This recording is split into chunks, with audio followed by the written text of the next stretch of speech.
नमस्कार।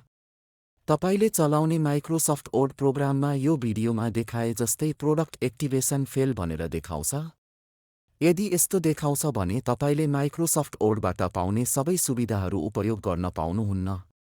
यस्तो एक्टिभेसन फेललाई कसरी एक्टिभेट गर्ने भन्ने बारेमा म आजको यो भिडियोमा तपाईलाई सिकाउन गइरहेको छु। कृपया यो भिडियो पुरा हेरेर आफैले वर्ड प्रोग्राम सजिलै एक्टिभेट गर्नुहोला। सबैभन्दा पहिला दिस पीसीमा जानुहोस् र सी ड्राइभमा क्लिक गर्नुहोस्। त्यसपछि स्क्रिनमा देखाए झै प्रोग्राम फाइल्सभित्र जानुहोस्।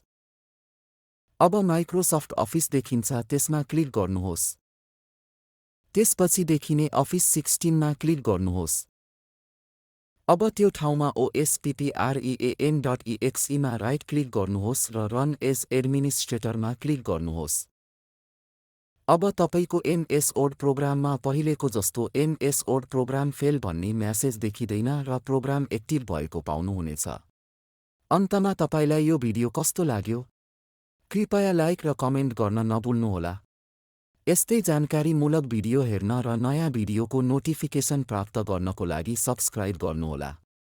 भिडियो हेर्नुभएकोमा हजुरलाई धेरै धेरै धन्यवाद।